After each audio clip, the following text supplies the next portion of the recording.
Senhores, senhoras, vamos então dar início ao evento da HDD Jovem, TextBoot Core Competition, com o tema importação de software sem transferência de código-fonte via download, com pagamento por remessa bancária de valores ao exterior. Convidamos a comissão julgadora a tomar assento à mesa, iniciando pelo Dr. Gustavo Xavier. Dr. Gustavo.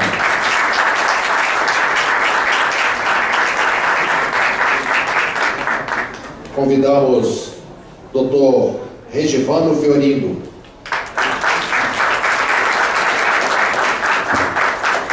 Convidamos Dr. Marcelo Barroso Lima Brito de Campos. Convidamos doutora Mariana Correia.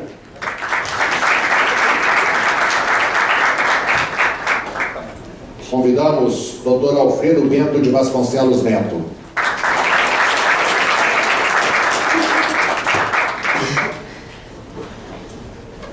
Imediatamente passamos a palavra ao coordenador do TextBoot, Alexandre Alckmin Teixeira. Boa noite a todos. Vamos dar início então ao nosso terceiro TextBoot Core Competition. O tema desse ano é tributação na importação do software via download com pagamento via remessa bancária. Se ele estaria sujeito ao imposto de renda retido na fonte, dando tratamento de royalty, se ele estaria sujeito ao ICMS, dando tratamento de mercadoria, ou se ele estaria sujeito ao ISS, dando seu tratamento de serviço. Gostaria de agradecer imensamente a aceitação e a participação por cada um dos julgadores. A gente sabe o trabalho que dá, a gente sabe que tem que corrigir os memoriais, e agora ainda vem aqui para acompanhar a gente, mas a gente só tem a agradecer. Esse é um projeto voltado para alunos de graduação que têm uma experiência diferente, têm a oportunidade de mostrar a sua competência, mostrar o seu trabalho, mostrar o seu estudo, pelo que eu agradeço bastante. Agradeço também os grupos que se inscreveram e, lamentavelmente, não foram qualificados para a etapa oral. Espero vê-los no ano que vem novamente. O TextBoot a gente faz todo ano. E gostaria principalmente de agradecer os grupos que estão aqui participando e desejar a todos boa sorte. Eu vou dar algumas informações acerca da participação, conforme do funcionamento, conforme ele for ocorrendo. Inicialmente será realizada a sustentação oral. Cada grupo irá defender um posicionamento acerca de cada uma dessas posições, imposto de renda tido na fonte, ICMS ou ISS. O grupo de tutoria da doutora Tuane Campos Heller, composto por Henrico Sarti, José Henrico Avanzi, Cauê Guimarães Castro de Souza e Samara Siglione, irá defender o posicionamento do imposto sobre serviço de qualquer natureza. Confere? O grupo de tutoria da doutora Maria Tereza Batista Ribeiro de Andrade, composto por José Antonino Marinho Neto, Maria Isabela da Silva Queiroz, Pedro Launier Sampaio e Luísa Guimarães Castro, irá defender o posicionamento do ICMS.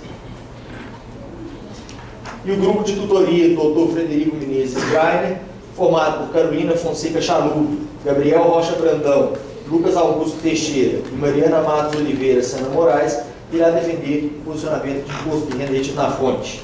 Primeira sustentação oral, quem vai fazer é o Estado, ICMS. Segunda sustentação oral, quem irá fazer será a União, imposto de renda retido na fonte. Terceiro, município, imposto sobre serviço de qualquer natureza. Do grupo de tutoria da professora Maria Tereza Batista Ribeiro de Andrade, peço que indique quem é que irá fazer a sustentação oral. José Antonino. Então eu chamo José Antonino Marinho Neto para fazer a sustentação oral por 15 minutos. Eminentíssimos jogadores, estimados colegas, professor Alexandre, cumprimento também em nome da organização da BRADT, professor Walter, nosso presidente. Senhoras e senhores, boa noite. O tema, importação de software via download, sem transferência de código-fonte, com pagamento por remessa ao exterior, sujeita-se à tributação por ICMS, pelas seguintes razões, nobres jogadores. Primeira, software é mercadoria. posto que o conceito de mercadoria não mais abrange só e tão somente bens corpóreos, mas também bens incorpóreos. Segunda razão, há uma operação de circulação jurídica para fins mercantis, isto é, há transferência de titularidade do bem. Terceira razão, o ICMS é um imposto constitucionalmente apto a fazer incidir o imposto sobre circulação de mercadorias e serviços. Pois bem, software, novos jogadores, consiste em bem material, um conjunto de instruções informáticas tendentes para a realização de uma função. Posto que bem material, sujeita-se, por expressa exposição do artigo 2º da Lei de Software, a Lei 9.609 de 1998, ao regime de direito autoral. Ocorre que a Lei 9.610, conhecida como a Lei de Direitos Autorais, expressamente prevê, em seu artigo 3º, que os direitos oriundos da circulação do software serão considerados bens móveis, o que, por si só, legitima sua caracterização como mercadoria. Pois bem, o ICMS, na sua modalidade de importação de mercadoria, retira seu fundamento constitucional do artigo 55, inciso 2º, parágrafo 2º, inciso 9, a linha A. Também encontra-se previsto na Lei Candir, no artigo 2º, parágrafo 1º, inciso 1º. Temos que mencionar também a existência de dois convênios, o convênio 181 do ano de 2015 e o convênio 106 do ano de 2017. Esses dois últimos prevêem expressamente a incidência de ICMS na importação do software via download, caso que ora se discute. Para além das disposições legais, novos jogadores, cabe comentar alguns aspectos que acreditamos ser suficientes e razoáveis para a caracterização do software como mercadoria. Passemos a eles. Geralmente, esse é o caráter geral da mercadoria, é a sua destinação ao comércio. A mercadoria é aquele bem, corpóreo ou incorpóreo, que sujeita-se ao regime comercial.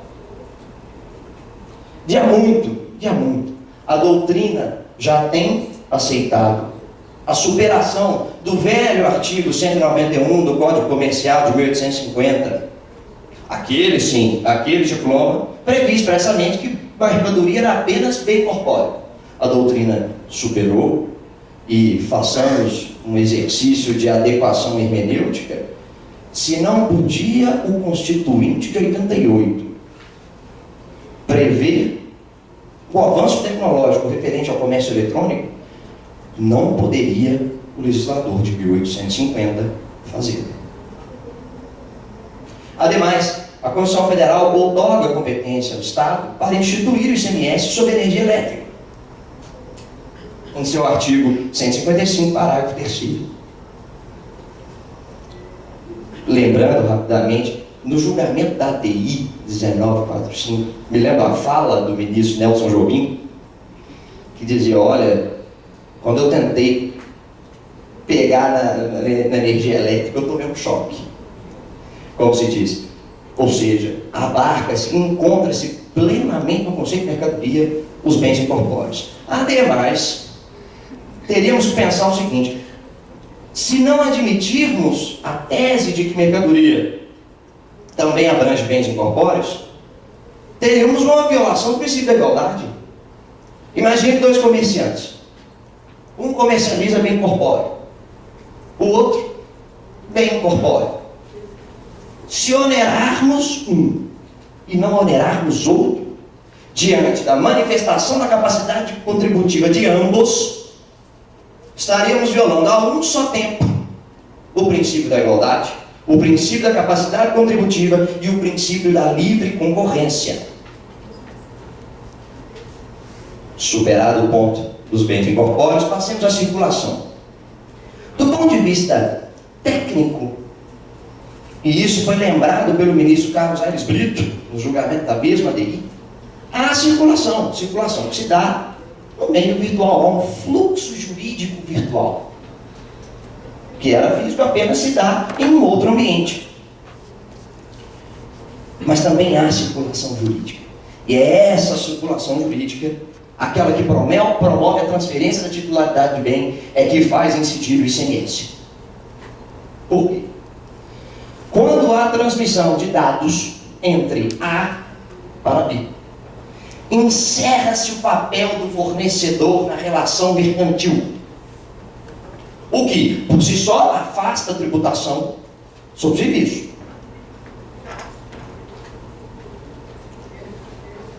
Mas o ponto fulcral, e é daí que nós conseguimos constatar a incidência do ICMS, constatar a transferência da titularidade, é da distinção entre o software e o direito patrimonial do autor, que não se confundem.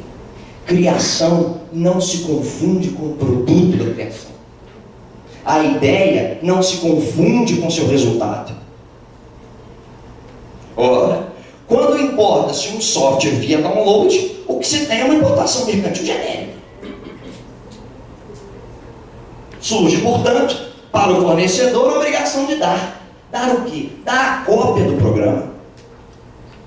Dar aquele produto. Dar o resultado da criação intelectual. Ou, melhor, da criação de espírito, como prevê a Lei de Direitos Autorais, no seu artigo 7º, inciso 12º.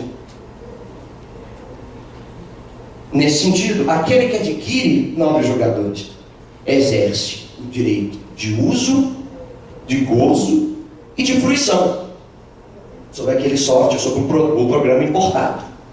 Mas poderia questionar, olha, mas ele não pode dispor como é que tem transferência de titularidade.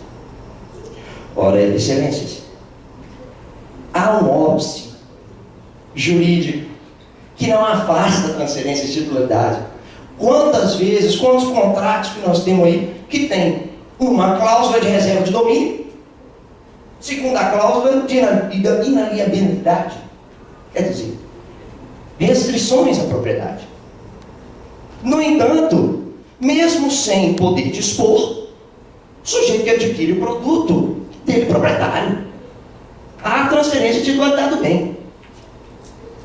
O que, portanto, não descaracteriza o caráter mercantil da relação jurídica. Não pode, não descaracteriza.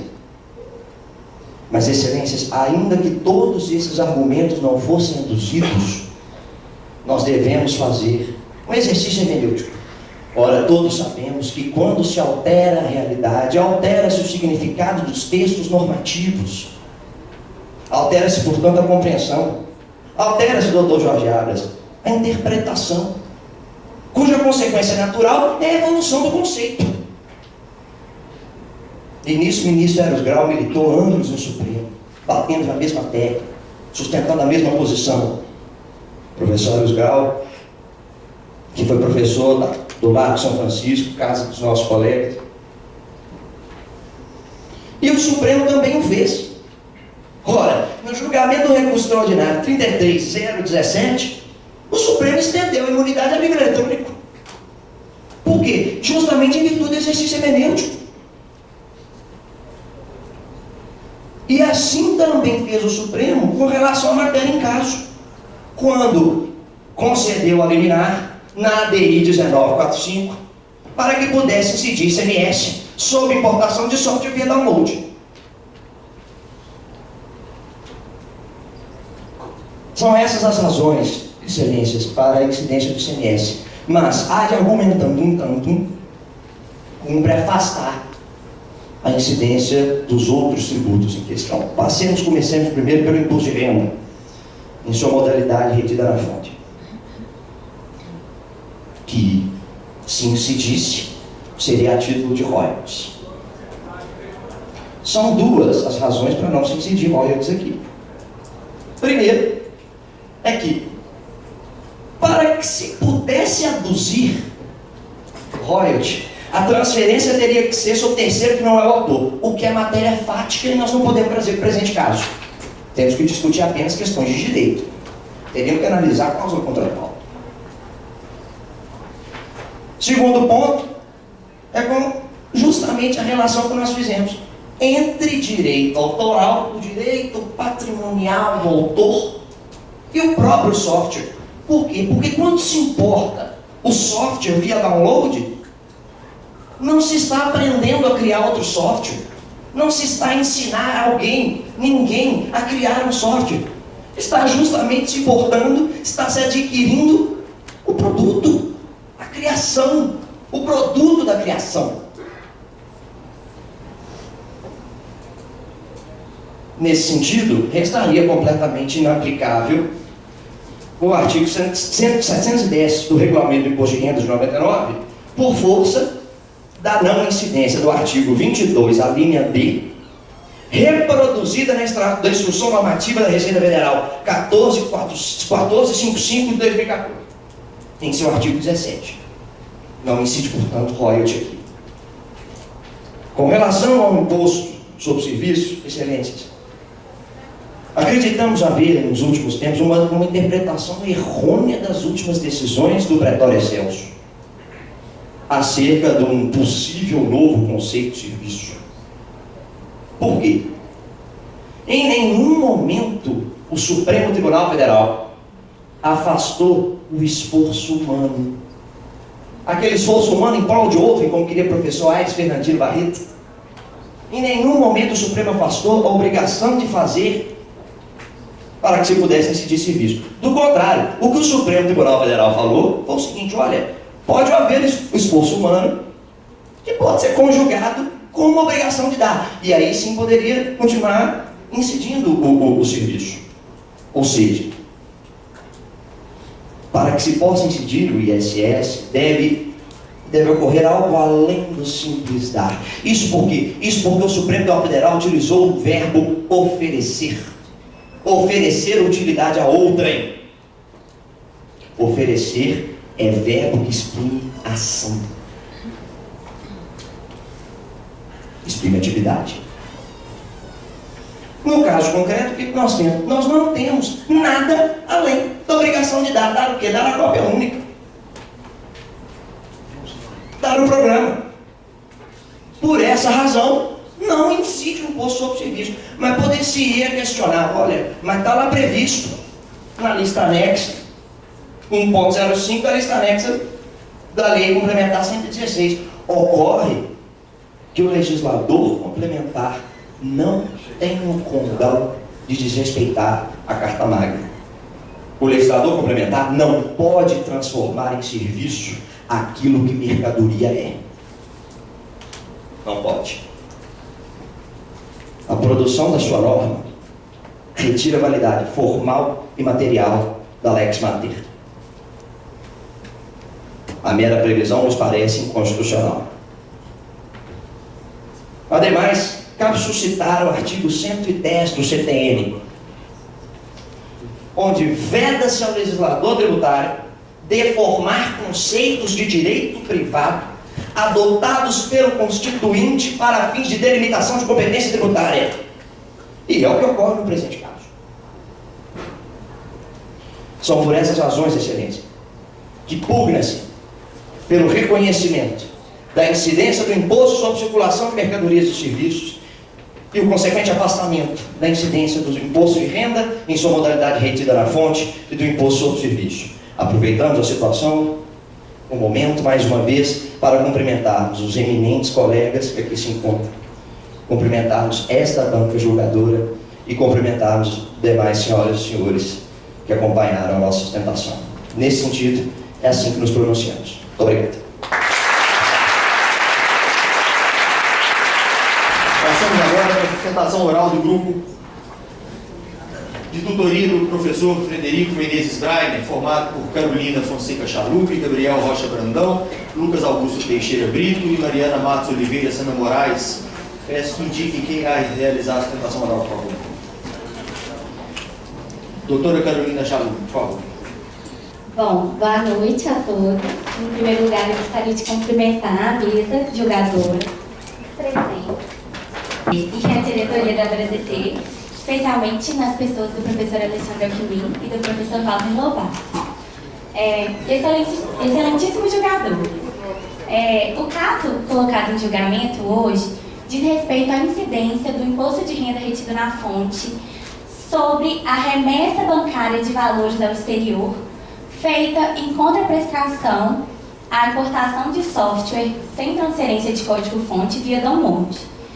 A incidência do tributo nessa operação ela é inequívoca por dois motivos principais e bastante em si mesmos. O primeiro deles é que esse pagamento configura acréscimo patrimonial de não residente ou não domiciliado no Brasil, cujo elemento de conexão fonte vincula-se ao território nacional. O segundo motivo é que, discordando do que disse o meu colega da Fazenda Estadual, esse pagamento possui natureza de pagamento de royalties e, em razão do disposto no artigo 3º da medida provisória 2159/70 de 2001 e no artigo 710 do regulamento de imposto de renda, sujeita-se à incidência do imposto de renda retido na fonte. Bom, antes de continuar explicando esses motivos pelos quais é inequívoca a incidência do imposto de renda, eu gostaria de explicar um pouco no que consiste a importação de software sem transferência de código-fonte via download, para que a gente possa entender os contornos e as características do fato gerador que a gente está analisando. O software é definido pela legislação brasileira, a partir da Lei 9609 de 98, como um programa de computador e que aqui importa mencionar duas características. A primeira é que é um bem incorpóreo, que não se confunde com o suporte que o contém. E a segunda é que se trata de uma obra intelectual tutelada pela legislação de direitos autorais. O código-fonte, por sua vez, é uma linguagem feita pelo programador que diz o que o programa de computador faz e quais os mecanismos que ele utiliza para executar sua funcionalidade.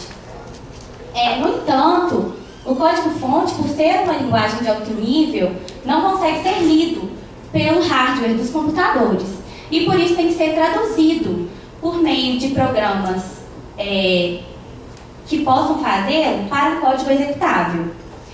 Essa distinção é importante para a gente assentar uma premissa de que, se não há transferência do código-fonte, não há transferência de tecnologia. A legislação brasileira, ela diz que, nesses casos em que não há transferência de tecnologia, é possível contratar no que toca aos programas de computadores de duas formas. A primeira é mediante o contrato de licenciamento de uso e a segunda é mediante o contrato de licenciamento de direitos de distribuição e comercialização de programas de computador oriundos do exterior. Feitas essas considerações, eu vou passar a tratar do primeiro motivo que garante a incidência de imposto de renda retido na fonte no caso que está sendo julgado. Haraki divide os fatos geradores dos impostos em fatos geradores formais e causais. O fato gerador do imposto de renda é um fato gerador causal. Isso significa que o legislador tributário pretendeu gravar um resultado, sem importar a forma com que esse fosse obtido. Ou seja, havendo resultado, ou seja, tendo aferida a renda, há a incidência de imposto de renda. Isso, inclusive, é tratado no parágrafo 1º do artigo 43 do CTN, que eu peço licença para ler, que diz: a incidência do imposto de renda independe da denominação da receita, do rendimento, da localização, da condição jurídica ou da nacionalidade da fonte, da origem e da forma de percepção. No caso em análise, no pagamento feito em contraprestação à importação de software, há o aferimento de rendimento por não residente ou não domiciliado no país, no qual se presume haver acréscimo patrimonial. Esse fato atrai a incidência de imposto de renda por expressa previsão legal. E nesse sentido, eu cito o artigo 97 do Decreto-Lei 5.844 de 43, e o artigo 3º do Imposto de Renda, que é muito claro. A mera leitura do artigo 3º do Regulamento do Imposto de Renda deixa inequívoca a incidência de imposto de renda nesse caso. Eu peço licença novamente para ler a letra da lei, para que os senhores possam perceber como está garantida a incidência do tributo na operação em questão. O artigo 3º diz: a renda e os proventos de qualquer natureza percebidos no país por residentes ou domiciliados no exterior ou a eles equiparados estão sujeitos ao imposto. O fato do tributo ser retido na renda também decorre de expressa previsão legal. É o que diz a linha A do já citado artigo 97 do Decreto-Lei 5.844 de 43 e também o artigo 682 do Regulamento de Imposto de Renda, que dizem que estão sujeitas à retenção na fonte, estão sujeitas ao imposto na fonte, a renda e os proventos de qualquer natureza provenientes de fontes situadas no Brasil quando percebidos pelas pessoas domiciliadas ou residentes no exterior. É importante aqui mencionar que a retenção na fonte do imposto de renda, ela advém do fato de que, estando os contribuintes residentes ou domiciliados no exterior, o Estado brasileiro não teria enforcement, ou seja, não teria poder coercitivo de arrecadar esse tributo. Portanto, é a retenção na fonte que garante a arrecadação do tributo e a fiscalização deste. E é, inclusive, uma exigência dos bancos, na hora de ser feita a remessa, que seja apresentado o comprovante de retenção do tributo devido. Esse fator, esse primeiro motivo que eu expliquei, ele é suficiente, bastante, para garantir a incidência do imposto de renda. Mas ainda que assim não fosse, discordando do meu colega da Fazenda Estadual, incide imposto de renda retido na fonte, na remessa bancária de valores feita em contraprestação à importação de software, sem transferência de código-fonte via download, pelo fato de esse pagamento possuir natureza do pagamento de royalties. Conforme já foi exposto aqui, o software é uma obra intelectual tutelada pela legislação de direitos autorais. E, sendo tutelado pela legislação de direitos autorais, como decorrência lógica desse fato, a gente pode afirmar que, no contrato de licenciamento de uso de software e no contrato de licenciamento de direito de comercialização e distribuição do software, há exploração de direito autoral.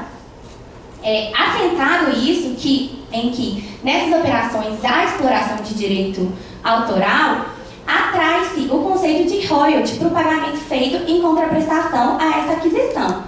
Nesse sentido, eu cito o artigo 22 da Lei 4.506 de 64, que diz: rendimentos de qualquer espécie decorrentes do uso, fruição e exploração de direitos, tais como exploração de direitos autorais, classificam-se como royalties. Então, por óbvio, por mera decorrência legal, essa classificação, a natureza desse pagamento é de royalties. É importante mencionar aqui que o fato de a exploração de direitos autorais gerar o pagamento de royalties é mundialmente aceita. É assim na legislação brasileira, na Convenção Modelo da OCDE e também nos tratados internacionais firmados pelo nosso país. A título de informação, eu cito que a legislação brasileira submete ao pagamento de royalties os direitos autorais, os direitos de propriedade intelectual e a exploração mineral e vegetal. A Convenção Modelo da OCDE, por sua vez, submete ao pagamento de royalties os direitos autorais, os direitos de propriedade industrial e a transferência de know-how. E os tratados firmados pelo Brasil, os tratados internacionais, em razão do nosso país ser por excelência um país importador de capital, dizem que se submetem ao pagamento de royalties os direitos autorais, os direitos de propriedade industrial, a transferência de know-how, o leasing de equipamentos industriais, comerciais e científicos e também a prestação de assistência aos serviços técnicos. Assentado e concluído que o pagamento feito em contraprestação à importação do software sem transferência de código-fonte tem natureza de royalties, novamente está expressamente previsto na legislação brasileira em que há a incidência do imposto de renda retido na fonte. Nesse sentido, eu cito o artigo 3º da medida provisória 2159/70 de 2001 e o artigo 710 do regulamento de imposto de renda, que é muito claro, ele diz: estão sujeitas à incidência do imposto de renda retido na fonte as importâncias pagas, creditadas, entregues, empregadas ou remetidas para o exterior a título de royalties. Então, excelentíssimos julgadores, a incidência do imposto de renda retido na fonte na operação que nós estamos analisando, ela é mera decorrência de previsão legal.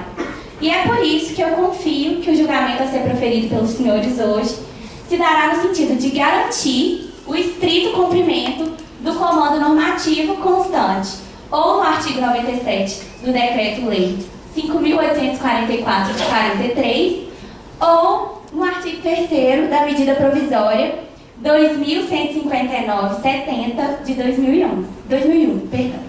Obrigada. Vamos lembrar que esse concurso ele vale o prêmio Abradt Jovem Isabel Derzi, de Direito Tributário. Passaremos agora ao grupo sob tutoria da professora Tuane Campuzeller, desculpa, Tuane. Henrico Sarti, José Henrique Avanzi, Cauê Guimarães Castro de Souza, Samara Cilione Tavares. Quem irá fazer a sustentação oral? Muito bem, José Henrique, você tem 15 minutos. Primeiramente, eu gostaria de cumprimentar os ilustres membros do colegiado, saudar os demais presentes com a sua ilustre presença neste evento. O caso que se apresenta diz respeito ao conflito exacional entre a União, os Estados e os municípios, em que cada ente federativo avoca para si a competência para tributar a importação de software sem acesso ao código-fonte. A minha argumentação repousa basicamente em 3 pontos argumentativos. Primeiro, essa materialidade sujeita-se ao ISS. Isso porque, independentemente da natureza do software, há por trás desse software uma prestação de serviço. Haverá sempre uma atividade humana, um esforço humano consistente, uma prestação de serviço que é preponderante em relação a qualquer suporte físico que eventualmente o contenha. O meu segundo ponto é que não há incidência do ICMS. Primeiro, o software não é mercadoria, falta-lhe a tangibilidade. Além disso, ainda que se entenda que o software pode ser enquadrado no conceito de mercadoria, não há a circulação, não há transferência de titularidade, pois estamos falando aqui de uma licença, não há nenhuma aquisição. Por fim, o meu terceiro ponto diz respeito à não incidência do imposto sobre a renda retido na fonte. Caso houvesse essa incidência, estaríamos admitindo uma indevida bitributação. Isso porque a importação do software é um fato gerador só, é um fenômeno visto de forma única, dando ensejo à incidência de um só tributo, e esse tributo é o ISS. Antes de esmiuçar essas linhas argumentativas, eu gostaria de fazer breves considerações sobre o contexto histórico que reveste essa discussão.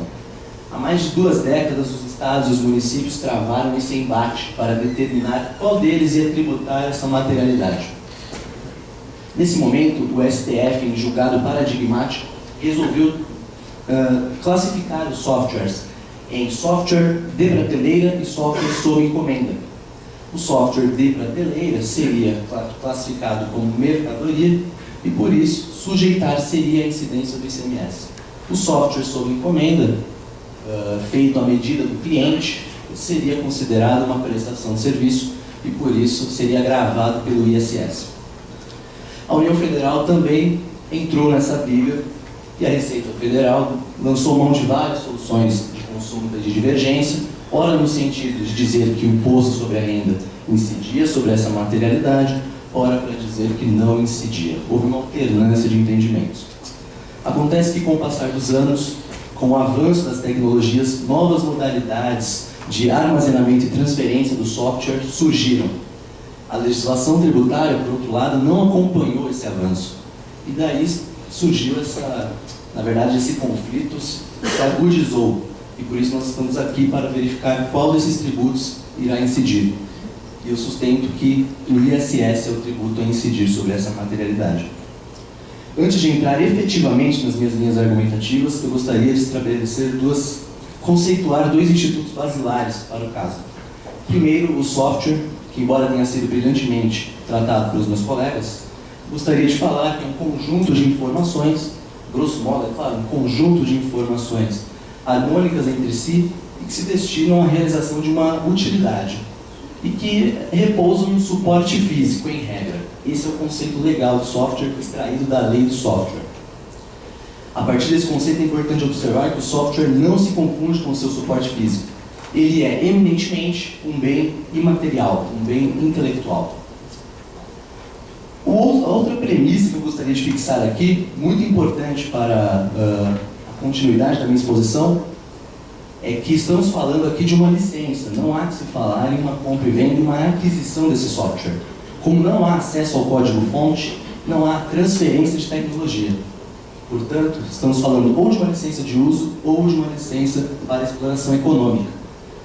Não há, portanto, transferência de titularidade e não há incidência do ICMS, ponto que eu irei esmiuçar mais à frente. Pois bem, adentrando agora as minhas linhas argumentativas sobre a incidência do ISS. Como eu disse, todo e qualquer software, independentemente da sua classificação, tem por detrás de si uma atividade humana, um esforço humano consistente em uma prestação de serviço. Esse é o conceito extraído da própria literatura da informática, que é muito mais específica e deveria ser observada, em detrimento de uma literatura feita por juristas que são leigos no assunto. É importante observar também que a Lei Complementar 116 de 2003 foi atualizada pela Lei Complementar 157 de 2017, no sentido de incluir na sua lista anexa de serviços o item 1.05, que prevê expressa e categoricamente o licenciamento de programa de computador como hipótese de incidência do ISS. Importante observar também que essa distinção feita pelo Supremo Tribunal Federal caiu por terra. Não há que se falar em uma categorização em software sob encomenda e software de prateleira. O julgador, se o legislador não tem a aptidão, não tem a competência para alterar os institutos do direito civil, de acordo com o artigo 110, ele não teria a aptidão para alterar institutos advindos de uma área que sequer faz parte do direito, que seria a informática. Se o legislador não tem a competência, quem dirá o julgador?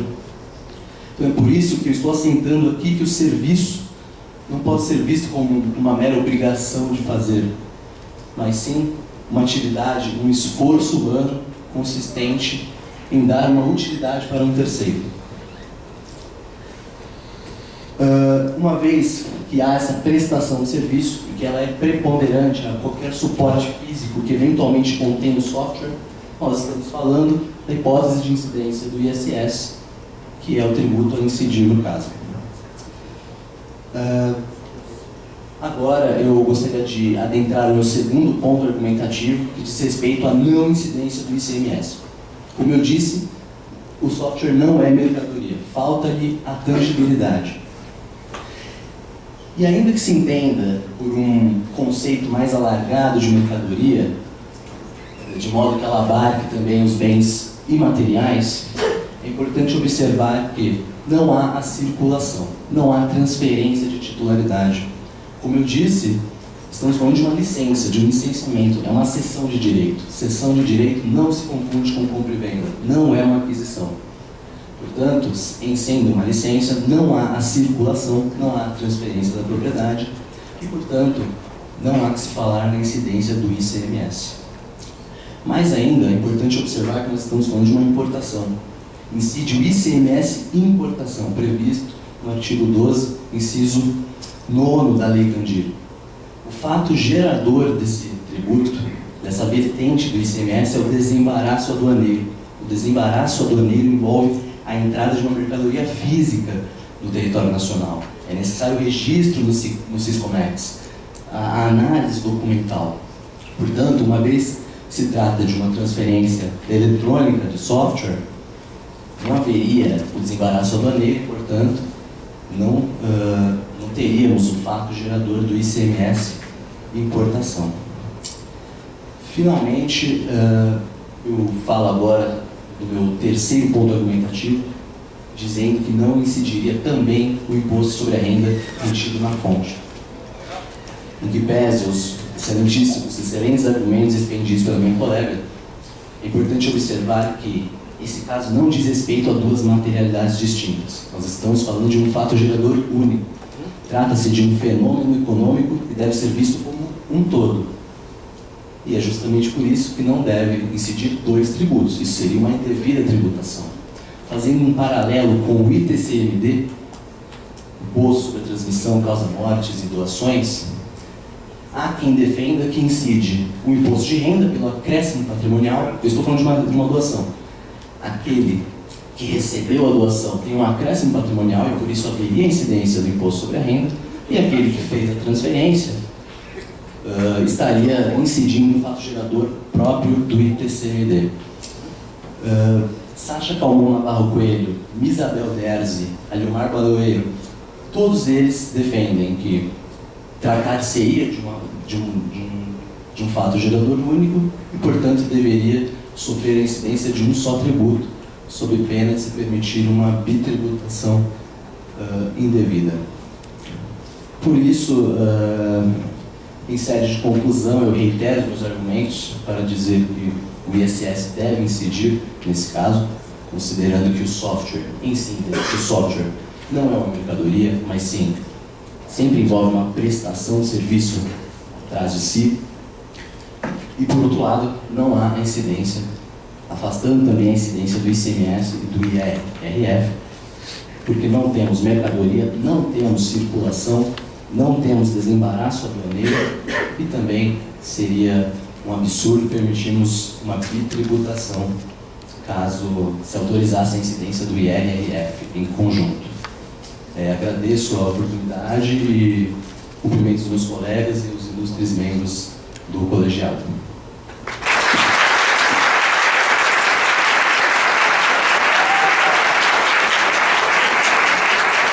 Muito bem. Iremos passar agora a segunda fase da etapa oral, que vai funcionar da seguinte forma. Cada equipe irá fazer uma pergunta à outra equipe. Os caros alunos que já fizeram sustentação oral já vão ficar com sua garganta descansada. Os senhores não irão falar mais, a senhora também não. Apenas aqueles que não participaram da sustentação oral irão fazer perguntas e responder perguntas, cada qual apenas fazendo uma pergunta e apenas respondendo uma pergunta, de forma a que todos os membros do grupo deverão participar. As perguntas a serem feitas, elas deverão ser feitas desafiando o posicionamento do grupo contrário. E será a resposta um objeto da avaliação e não necessariamente a pergunta que foi feita. Então, os senhores irão avaliar a resposta. A primeira rodada, ela será iniciada pelo ICMS, que foi sorteado em primeiro lugar. A segunda rodada, que iniciará as perguntas, será o Imposto de Renda na Fonte, grupo da União. E na terceira rodada, quem iniciará a fazer as perguntas será o grupo que defende o posicionamento dos municípios. O grupo, quem estiver fazendo a pergunta, ela vai escolher qual grupo será o destinatário da pergunta e o grupo irá indicar quem irá responder. Eu peço que a pergunta seja feita no púlpito de lá e a resposta seja feita no púlpito de cá, uma vez que nós estamos em transmissão ao vivo pelo Facebook deste evento. E, então, peço ao grupo que defende o Estado, quem irá realizar a primeira pergunta, que se coloque perante o outro púlpito e faça a sua pergunta por 1 minuto. Após a pergunta, o outro grupo poderá deliberar rapidamente, aquela conversinha ali, não, para e já indica quem é que irá responder. Eu só preciso que vocês me ajudem a dar os nomes de quem está fazendo a pergunta, quem está respondendo, para eu poder fazer o meu controle aqui, ok? Por favor. Boa noite, ilustríssimos colegas, excelentíssimos julgadores, digníssima diretoria. Nome é Pedro Lamunier, A minha pergunta vai ser direcionada à Fazenda Pública Municipal. Em determinado momento, ela fala que nós precisamos ater mais as conceituações técnicas. Diante disso, eu trago o seguinte questionamento. Segundo o item 4, combinado com o item 12 do pronunciamento número 04/2010 R1 do Comitê de Pronunciamentos Contábeis, o software será registrado em balanços contábeis como ativo intangível. Ora, é certo que o ativo financeiro, segundo noções basilares da contabilidade, somente compõe bens, jamais serviços. Assim, questiono: pode um imposto cujo fato gerador é a prestação de serviços incidir sobre um bem? Essa é a pergunta. Boa noite, primeiramente, ao colegiado, boa noite às demais equipes e todos os participantes presentes. Respondendo à pergunta, por mais que isso seja registrado como um bem na parte contábil, o serviço nem sempre quer dizer que ele não se caracterizar como bem. O próprio STF já decidiu, alguns anos atrás, que serviço nem sempre se caracteriza como apenas uma obrigação de dar, obrigação de fazer, mas sim é como bem imaterial. Até como nós já explicamos durante a nossa explicação, sustentação do José, né, software é um bem imaterial e por mais que isso seja efetuado em operações contábeis como um bem, isso não vai afastar o fato gerador do imposto sobre serviços.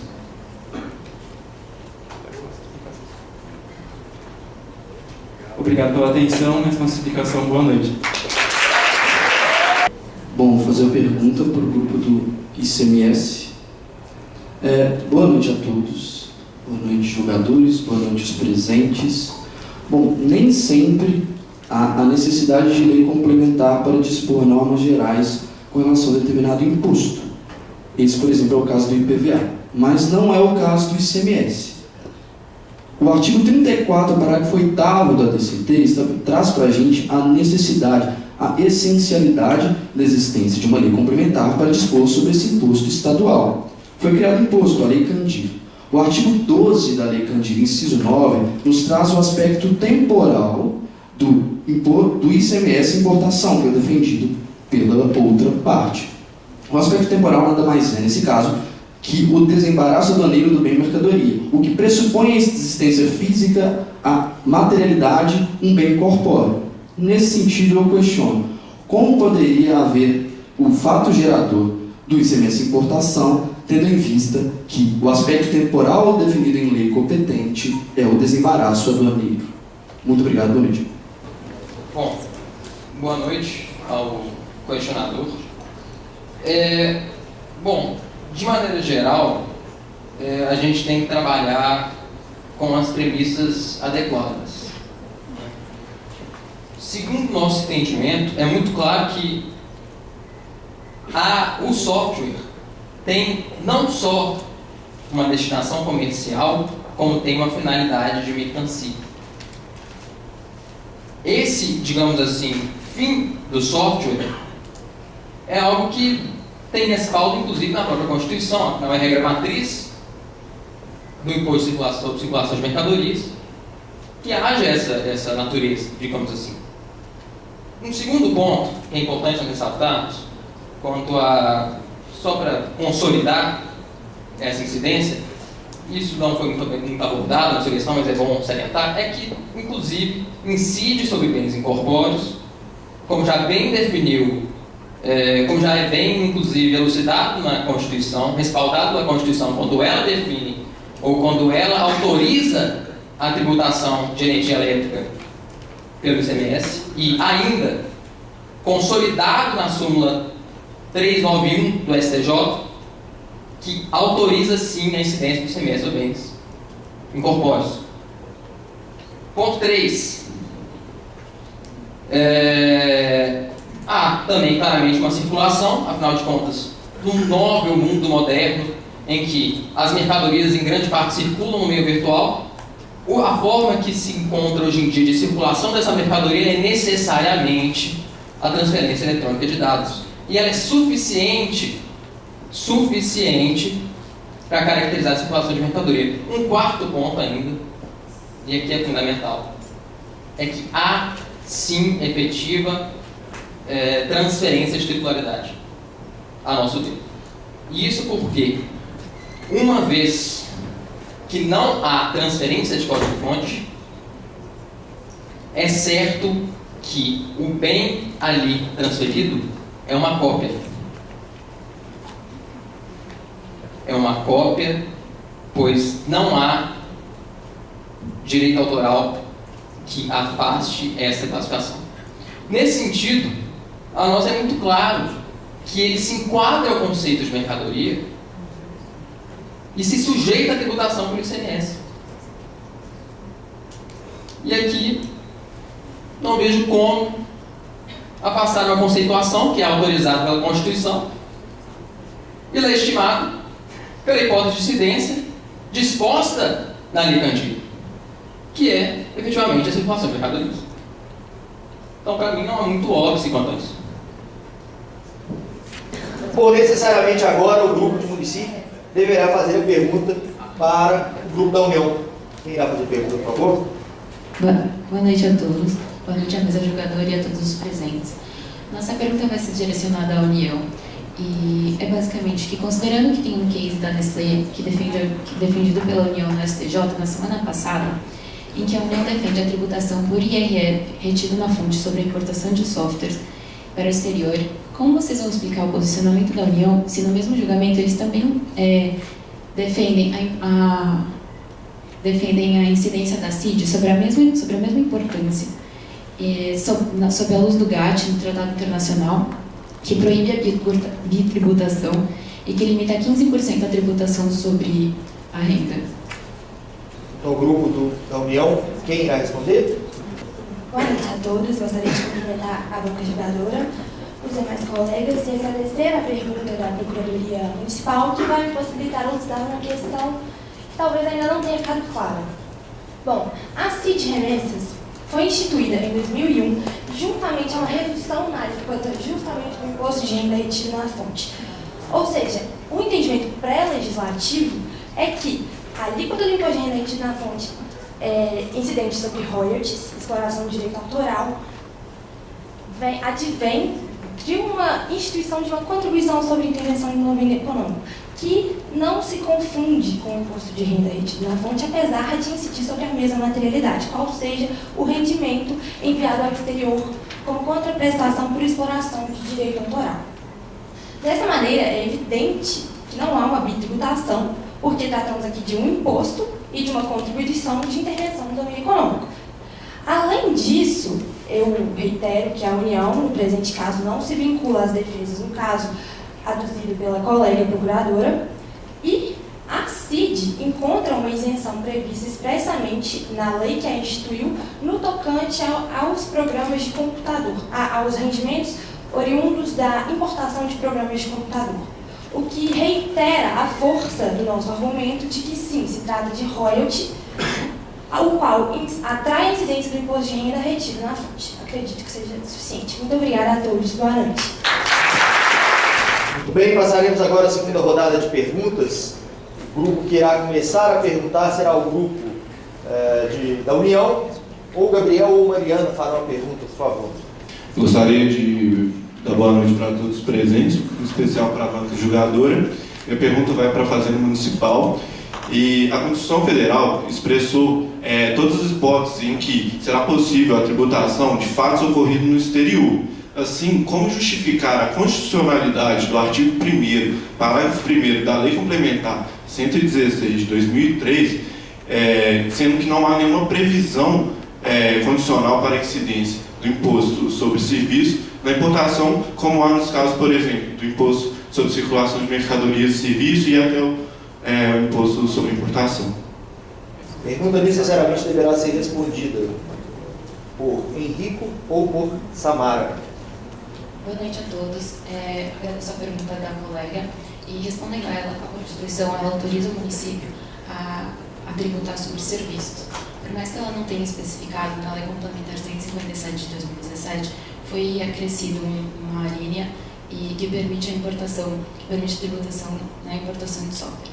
E como meu outro colega, e tanto na sustentação oral, a gente já deixou claro que é um serviço, porque a geração de uma utilidade oferível economicamente de uma atividade humana, logo não incide o ICMS e não é uma mercadoria. Então o município tem sim competência para a legislação. Agora o grupo do município deve fazer uma pergunta. Quem faz a pergunta? Boa noite, senhores julgadores. Boa noite a todos os presentes. Eu gostaria de direcionar uma pergunta para o Estado. Caso se entenda pela hipótese de incidência do ICMS, como os senhores explicam a contradição à própria Constituição que prevê como parte do fato gerador o desembaraço aduaneiro? Onde estaria o desembaraço aduaneiro na hipótese de download? E como vocês explicariam essa contradição expressa a um dispositivo constitucional? Bom, boa noite a todos, boa noite Banga, boa noite aos demais. Bom, a pergunta com relação ao desembaraço aduaneiro. É preciso deixar muito claro que trata-se de um bem incorpóreo e dessa forma não há como haver um desembaraço aduaneiro. De fato não há como, por ser um bem incorpóreo. E a gente já deixou muito claro que sobre bens incorpóreos incide ICMS de qualquer forma. Por quê? Porque a Constituição permitiu que fosse tributado a título de ICMS a energia elétrica no seu artigo 155, parágrafo 3º, o que foi convalidado, inclusive, pelo STJ em sede da súmula 391. Então, dessa forma, de fato, não há desembaraço aduaneiro, por ser um bem incorpóreo, e deixamos já extremamente claro que bens incorpóreos são bens aptos a incidir o ICMS. Então, dessa forma, deve-se deixar claro que, nesse caso, a hipótese de incidência, o desembaraço aduaneiro seria substituído pelo download. Ele se daria no download. E algo que é preciso deixar claro também é que os conceitos, eles evoluem. São conceitos hermenêuticos. E sendo conceitos hermenêuticos, a gente não pode se ater a uma coisa que a Constituição, que o Código Comercial estabeleceu há muito tempo atrás. É preciso evoluir conjuntamente com essas leis. Então, dessa forma, é preciso observar que o download também é uma espécie de desembaraço aduaneiro. Seria uma espécie de desembaraço aduaneiro nos tempos atuais. Nos tempos atuais, com a evolução da tecnologia, com a evolução dos equipamentos tecnológicos, é preciso observar que o download seria a hipótese de incidência, seria o aspecto material do caso presente. É isso, então, por isso, deveria incidir ICMS no nosso presente caso. Obrigada. O mesmo grupo de ICMS agora necessariamente deve fazer uma pergunta para o grupo da União. A pergunta deverá ser feita ou por Maria Isabela ou por Luísa. Olá, boa noite a todos. Fazendo uma pergunta para o grupo da União, eu gostaria de começar uma breve introdução falando que os tratados assinados pelo Brasil para combater a bitributação e a evasão fiscal, que seguem os modelos da OCDE e foram assinados com 29 países, prevê no seu artigo 12 que a caracterização das verbas como royalties pressupõe a transferência de tecnologia. Em seu artigo 7º, eles estabelecem que os rendimentos decorrentes de serviços técnicos prestados por sociedades estrangeiras não são tributados no Brasil, porque constituem lucro das empresas, sendo tributados apenas nos países de destino desses valores. Assim, eu pergunto para o grupo, como proceder à caracterização de tais remessas como royalties e, consequentemente, defender a incidência do IRRF? Obrigada. A pergunta deverá necessariamente ser respondida ou pelo Gabriel ou pelo Lucas. Boa noite, novamente. Queria agradecer a pergunta da Fazenda Estadual. E primeiro deixar claro que o Brasil não participa, não é signatário dos tratados da OCDE. É o primeiro ponto. E segundo, a lei nacional, ela tem um conceito mais amplo do que os tratados da OCDE, como ficou claro na exposição da minha colega Carolina. A questão da conceituação de royalty está prevista na lei que trata de direitos autorais, 9.610, e na lei 9.609. Ao longo de toda a exposição, deixamos claro que o royalty, a lei brasileira, trata essas remessas como ROD, a previsão que todo pagamento remessa em contraprestação ao direito de utilização de uso de software é considerado ROD. Então, por isso nós entendemos que o imposto de renda retido na fonte deve incidir sobre a importação de software via download. É isso. Muito bem, iremos passar então para a terceira rodada. Quem começa a fazer a pergunta é o grupo dos municípios, necessariamente o Henrique. Poderá fazer perguntas tanto para o grupo da União quanto para o grupo do Estado. Boa noite novamente. Minha pergunta é direcionada à Fazenda do Estado. Tomando por consideração o julgamento da ADI 1945 do Mato Grosso, julgado pelo STF, em que houve a classificação de duas formas de aquisição do programa de computador, né? A primeira, software de prateleira, destinada à massificação dos clientes, e a segunda, de uma forma mais especializada. Na primeira, a tributação do ICMS, enquanto na segunda ficou julgado que haveria a tributação do ISS. Eu queria que vocês explicassem por que esse critério utilizado pelo STF é relevante o suficiente para criar uma diferenciação que contradiz o princípio da igualdade no direito tributário. Boa noite novamente a todos. Como já falado, tanto pelo meu colega José Antonino durante a sustentação oral, quanto pela minha colega Luísa durante a resposta, os critérios que foram estabelecidos nessa DI 1945 em 1988 são ultrapassados. De 98 para cá, a tecnologia evoluiu de uma forma que nós não podemos ficar nos prendendo a conceitos que foram definidos lá atrás. É claro que hoje, no contexto que a gente tem, incide o ICMS. Não chega a ter discussão. Aqui a gente tem os 4 critérios necessários para o enquadramento como mercadoria. É claro, é simples. Tem a destinação ao comércio, finalidade mercantil, o bem incorpóreo, como energia elétrica. Por exemplo, você não consegue ver a transferência da energia elétrica, mas você sabe que ela acontece ali. A mesma coisa acontece no software. Você pode não ver, mas ela ocorre. O bem ele sai de A, do fornecedor, para B, o consumidor. Você vai dizer que, como é que isso ocorre? É uma transferência. No caso, a transferência é uma circulação virtual, mas ocorre essa circulação. E no quarto ponto, há uma transferência de titularidade, que a gente aqui já cansou de falar. A titularidade, a diferença entre o direito autoral e a titularidade do produto. São coisas diferentes, mas diante de todo o raciocínio que a gente passou aqui mais de 30 minutos construindo, resta claro para qualquer pessoa que incide o ICMS na tributação da importação de software via download sem transferência do código-fonte. Muito obrigada. A pergunta agora deve ser feita pelo grupo do Estado. Ainda faltam responder Lucas e ainda falta responder Henrique. Ocorre que, se a pergunta for feita ao Lucas,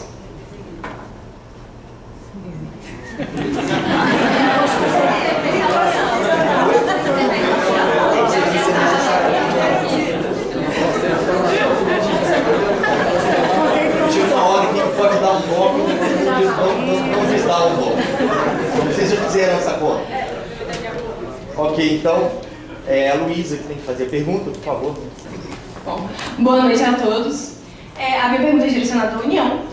Eu gostaria de saber, o IRF, segundo o artigo 710 do RI, estipula que incide o IRF sobre royalties, em contraparte, sobre a remuneração em contrapartida da cessão, fruição e exploração de direitos autorais. Sabe-se também que o código-fonte trata-se de efetivo segredo esse que permite a reprodução do bem, bem como o seu desenvolvimento criativo. Portanto, não há que se falar em percepção de direitos autorais no tocante à comercialização de software sem a transferência de tecnologia, sem a transferência de código-fonte. Código-fonte este que é o efetivo segredo do software. Então, diante do caso em tela, eu questiono a vocês, como incidir IRRF a título de royalties, sobre uma transferência de bem sem direitos autorais? Seria isso possível? Bom, agradeço a pergunta. Bom, primeiramente a gente demonstrou que a exaustão, que é um caso de pagamento a título de royalty. Por quê? A Lei 9.610 trata o software como uma obra intelectual protegida como o direito autoral fosse. Os rendimentos de qualquer espécie, advindos da exploração desse direito autoral, são classificados como royalty na Lei 4.506. Ou seja, a exploração do software é uma exploração de direito autoral que os rendimentos advindos disso são classificados como royalties. O Decreto 3.000, Regulamento de Imposto de Renda, estabelece que estão sujeitos à incidência do imposto de renda na fonte na alíquota de 15%, esse acúmulo patrimonial advindo dessa exploração. Ou seja, a exploração do software, no presente caso, causa a incidência do imposto de renda na fonte. Mas, como bem explanado pela Carolina, o fato gerador do imposto de renda é causal e não formal, está atrelado à finalidade, está atrelado ao acréscimo patrimonial tributável. Neste ponto, mesmo que não se considerasse o absurdo de tratar isso como se não fosse royalty, o imposto de renda retido na fonte continuaria incidindo, porque sairia-se da especificidade do royalty indo para a norma mais genérica, que é o artigo 682 do Regulamento de Imposto de Renda, instituído pelo Decreto-Lei 5844, peço licença para ler. Estão sujeitos ao imposto na fonte, de acordo com o disposto neste capítulo, a renda, os proventos de qualquer natureza provenientes de fontes situadas no país quando percebidos pelas pessoas físicas ou jurídicas residentes ou domiciliadas no exterior. Ou seja, mesmo que não tratemos como royalty, como pretende a outra parte, o que já é absurdo, continua incidindo o imposto de renda retido na fonte. É isso.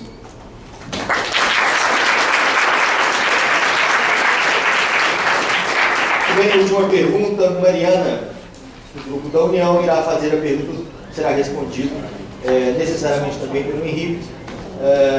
Por favor, Mariana. Boa noite novamente. Dirijo agora uma pergunta à Procuradoria Municipal. E, como bem pontuado na sustentação oral do município, a Constituição Federal estabelece que, para incidência de ISS, é necessária previsão em lei complementar.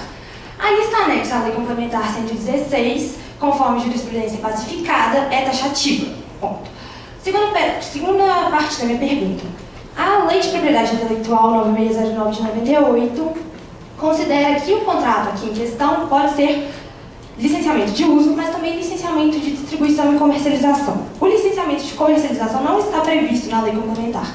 Como explica, portanto, o grupo a ausência de previsão? Muito obrigada. Boa noite. Eu agradeço pela pergunta. Inclusive, para esclarecer um ponto que eu acho que talvez não tenha ficado muito claro na nossa explanação.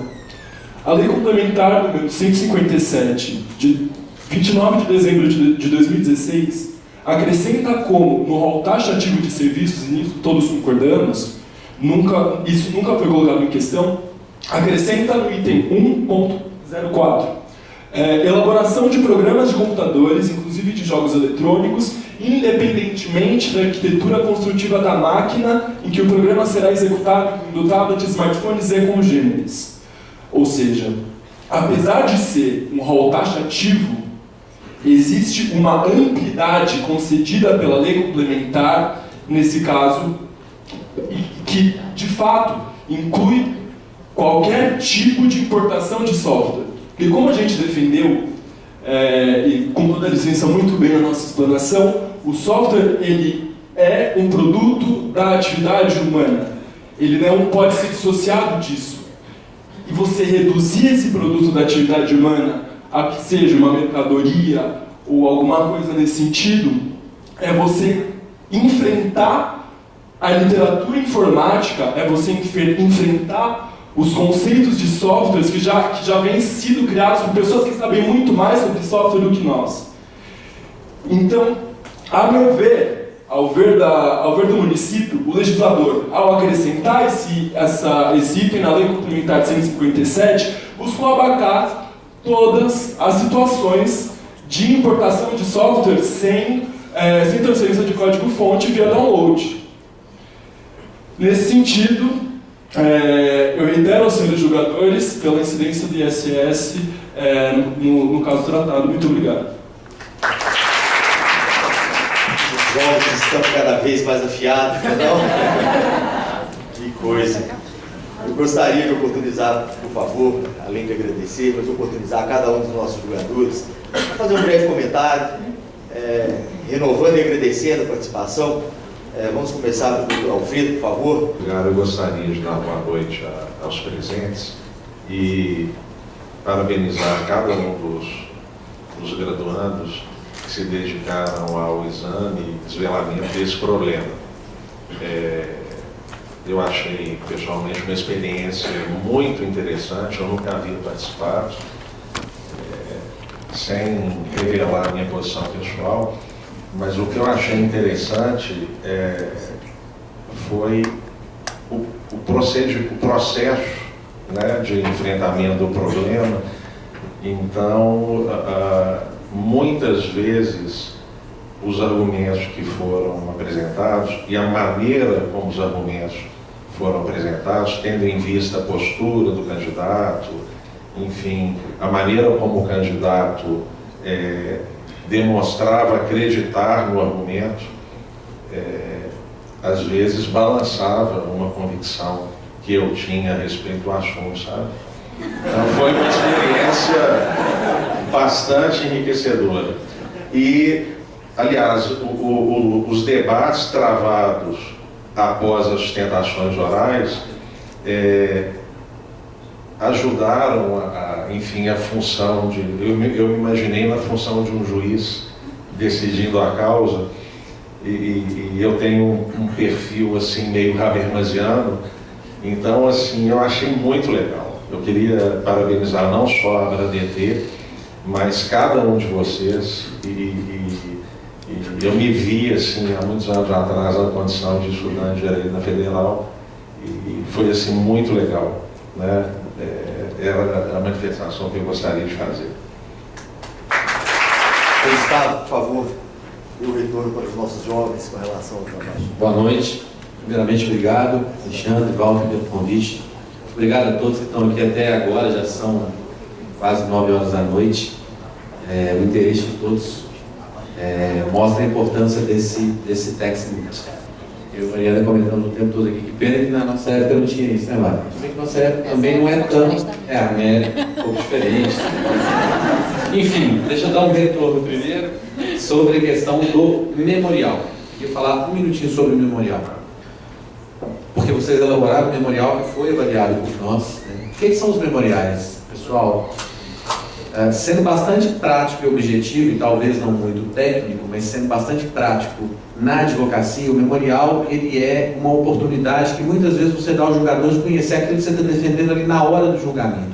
Especialmente em órgão colegiado, onde a gente tem um juiz relator, que é aquele que se debruça efetivamente sobre o processo, mas tem um revisor e um vogal, cada tribunal dá um nome. Isso acontece, inclusive, nos tribunais administrativos, conselhos administrativos dos estados, CARTs municipais. Muitas vezes o revisor, o vogal, ele não se debruça. Não por outro motivo, você tem um pedido de vista, você tem a possibilidade de pedir vista do processo. Então, o que o memorial faz? Muitas vezes, ele oportuniza que você traga ali, naquele momento, o conhecimento para os julgadores daquilo que está sendo colocado em mesa para julgamento. E isso é um problema existencial gravíssimo, quase filosófico, quase ontológico do próprio memorial, porque você tem que trazer o problema em uma, no máximo 2 páginas, talvez uma planilha de Excel, que sai numa tabelinha de PowerPoint, assim, numa mini apresentação de PowerPoint. Então você tem que transmitir muita informação muito rapidamente. Então ele tem que ser muito objetivo. Essa é a minha opinião, é como eu instruo toda a minha equipe acerca dos memoriais. Os memoriais de vocês, eu entendia que o contexto, ele fugiu um pouco disso. Vocês tinham que contextualizar a situação, porque a gente não teve uma instrução processual aqui. Tá? Então, isso foi relevado, pelo menos por mim, na avaliação. Mas eu queria trazer esse retorno para vocês, da importância do memorial e da importância da sustentação oral. O Alexandre falou uma coisa muito importante. Todo julgador, posso estar errado, eu tenho a impressão que ele tem já uma pré-convicção do que está sendo julgado ali. né, conhece a matéria. Matéria tributária, então, né, quando você consegue tirar o julgador do conforto, é quando ele pede uma vista. Eu, quando vou para o CARF fazer uma sustentação oral, o relator dá o voto e alguém pede vista, eu saio dali com uma vitória. Para mim, aquilo ali é uma vitória. Porque eu consegui tirar o revisor. E quando o relator, então, tira o processo de pauta, aquilo para mim, eu saio de lá soltando foguete. Porque eu falo, olha, eu tirei esse julgador do conforto. Com o quê? Com um memorial que eu levei ali na hora e com uma sustentação que eu proferi ali na hora. Então, é de muita importância na advocacia esses dois institutos. Eu não vou estender, dado o horário, os colegas vão falar talvez um pouco sobre a questão de tudo que foi debatido. Eu queria parabenizar os grupos, todos foram brilhantes, todos estavam preparados, se dedicaram, estudaram. Parabéns a todos e muito obrigado. Obrigado, doutor Gustavo. Doutor Marcelo Barroso, por favor. Boa noite a todas e a todos. Eu queria, em primeiro lugar, parabenizar a organização do evento pela escolha do tema, extremamente instigante. Desde o início já nos levou aquela ideia de ler os memoriais extensos, sim, compartilho com o que o doutor Gustavo acabou de dizer agora. Mas nós lemos, por causa, né, da paixão que nós vimos envolvida naquele, eu não vou dizer memorial, ele pareceu bem uma monografia. Eu acho que o memorial ele tem que ser bem objetivo e sucinto, mas foram peças de excelente qualidade, tá? E que pese faltar esse traquejo judicial, talvez. Eu lido nos tribunais, eu digo Tribunal de Justiça, STJ, TRF, Supremo Tribunal Federal, há 12 anos. A unidade da Advocacia Geral do Estado, que estou agora à frente da chefia, é justamente responsável pelas sustentações orais em matéria tributária em defesa do erário estadual. E eu queria só perguntar aos professores, Dr. Walter e Alexandre, se são só alunos mesmo que frequentaram. Porque eu participo, não rara semana que eu não vou me vejo envolvido em uma sustentação oral, e eu parabenizo todos os 3 que fizeram a sustentação oral do mais alto quilate que foi aqui envolvido.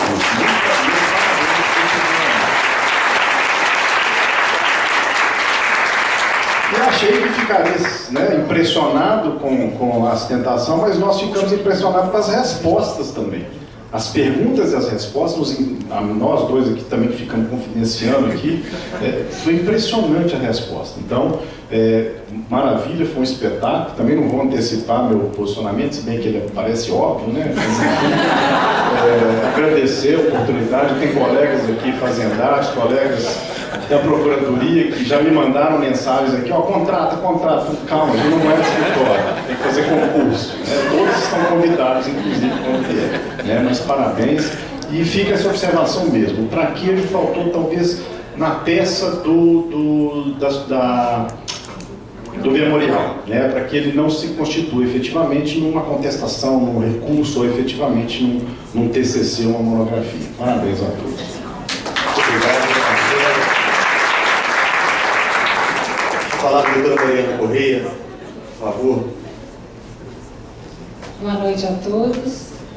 Agradeço muito pelo convite. Foi realmente uma experiência muito interessante. É um projeto muito bacana. Uma coisa que eu observei também é quantas pessoas estão aqui até agora para assistir. Deve ter muito olheiro por aí, viu? Eu estou achando. O pessoal está querendo contratar. E vai ser difícil escolher, viu? Porque vocês estão de parabéns. Eu fiquei encantada com os memoriais. A cada um que eu li, eu me convencia. Não, é imposto de renda, é imposto de renda. Ah, não, é esse mês. Eu sou né, volúvel, né? Mas, enfim, brincadeiras à parte, os argumentos foram muito bons. E uma coisa que a gente observa nesse tipo de trabalho é a importância do poder de convencimento. Né? Você tem que estar baseado em sólidos conhecimentos, sem sombra de dúvida. Isso para mim é premissa básica. Mas se você usa um poder de convencimento poderoso, você abala as estruturas aí do preconceito que a gente tem daquele assunto, fala aí, peraí, eu não pensei nisso, né? E outra coisa que me chamou a atenção aqui no momento das perguntas, quando a gente estuda a fundo um assunto, a gente também tem que explorar o argumento contrário, né? A gente precisa conhecer as armas do inimigo para poder derrubar e até fortalecer os nossos argumentos. E eu vejo que vocês fizeram isso muito bem. Gostaria de parabenizar todos os grupos, né? Eu estou aqui curiosíssima para saber quem escreveu qual. Ali fora depois vocês vão me contar. Não pode, né, Alexandre? Mas já acabou. Depois, se eu morrer, ninguém vai saber quem ganha esse. E porque eu fiquei assim muito interessado mesmo em saber quem que fez, por que fez. Então assim, vocês já estão de parabéns de participar, né? Imagino o trabalho que deve ter dado para vocês estudarem, prepararem. E é muito legal isso. A gente vê que o direito suscita esse ânimo em todo mundo, né? Tem algumas pessoas que trabalham comigo ali, eu acho que a gente passa por uns 5 textbooks por dia, né? No direito tributário, são vários entendimentos que a gente tem dificuldade de fechar dentro de casa, e isso é muito bacana, que o direito proporciona esses debates todos, que a gente esteja aberto a construir um novo direito, mas com respeito aos conceitos da Constituição, hein, gente? Né? Obrigada, viu? Obrigado.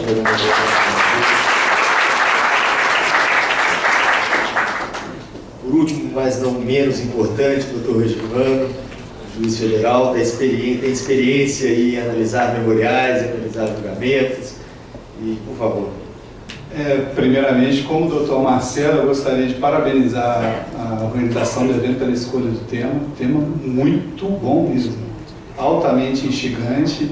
Estava comentando aqui com o doutor Marcelo durante a exposição dos alunos, o quão interessante foi o tema. Gostaria de parabenizar cada um dos alunos participantes, dos grupos que estão aqui e dos que não chegaram a essa fase oral. E realmente o tema foi muito bem trabalhado por todos vocês, né?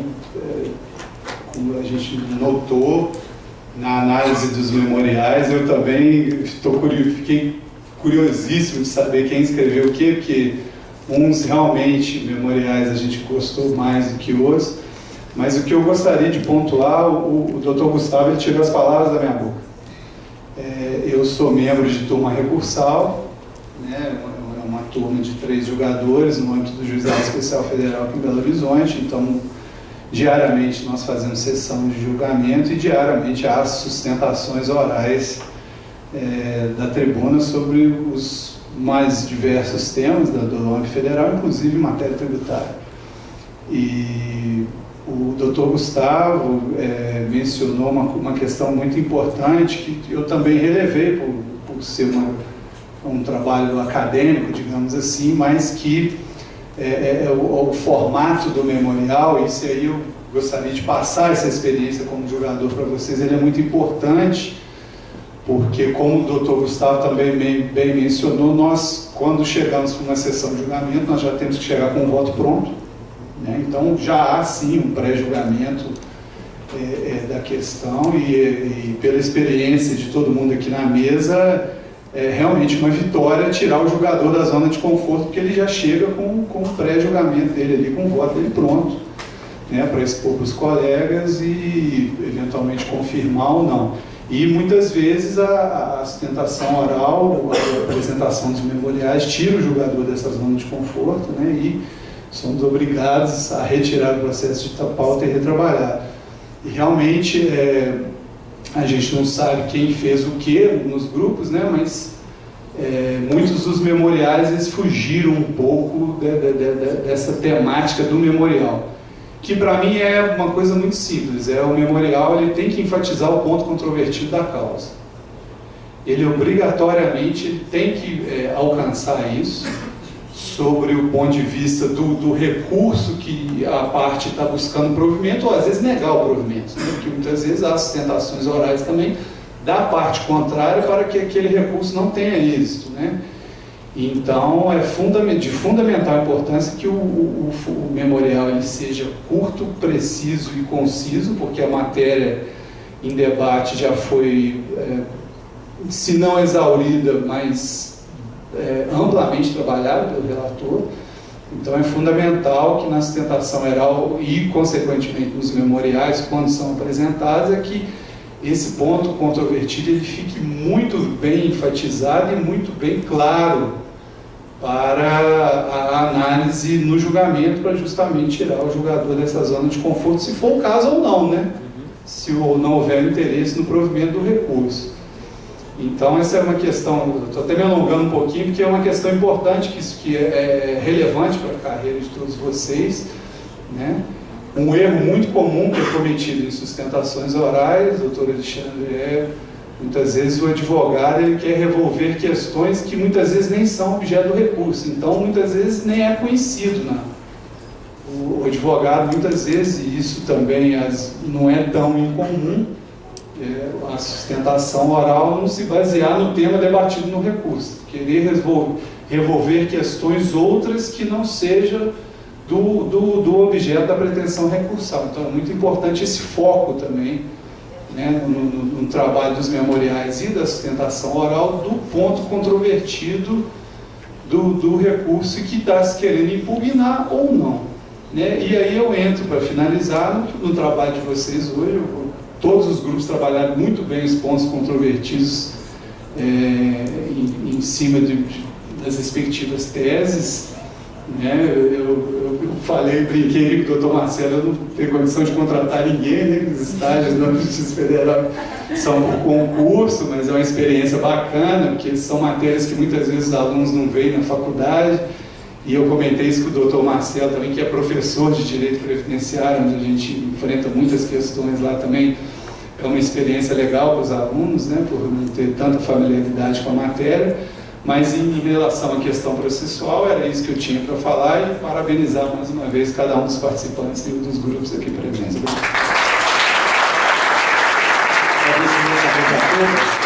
Para passar a palavra rapidamente para o presidente da BRADT Jovem, Friedrich Heidenreich, sim, eu treinei bastante para conseguir falar rápido, assim, corretamente.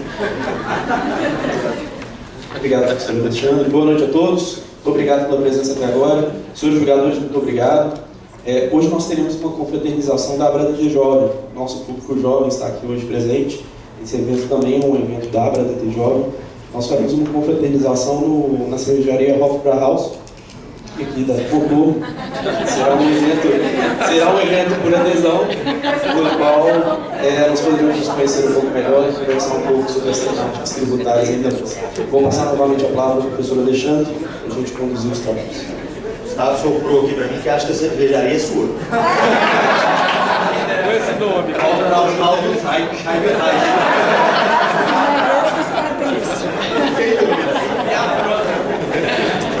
Bom, pessoal, só para quem não acompanhou, não viu o edital, os memoriais, a média dos memoriais foram tomadas, ou os memoriais foram analisados pelos 5 jogadores que estão aqui, por 5 membros da BRADT Jovem. Nós excluímos as maiores e menores notas, fizemos as médias dos 3 memoriais e os pontos da etapa escrita equivalem a 30% da pontuação total. Na sustentação oral equivale a 40% da pontuação total e os debates orais a cada pergunta 10%, totalizando 30%. Eu peço que coloquem as avaliações dentro dos respectivos envelopes e grampeiem, por favor.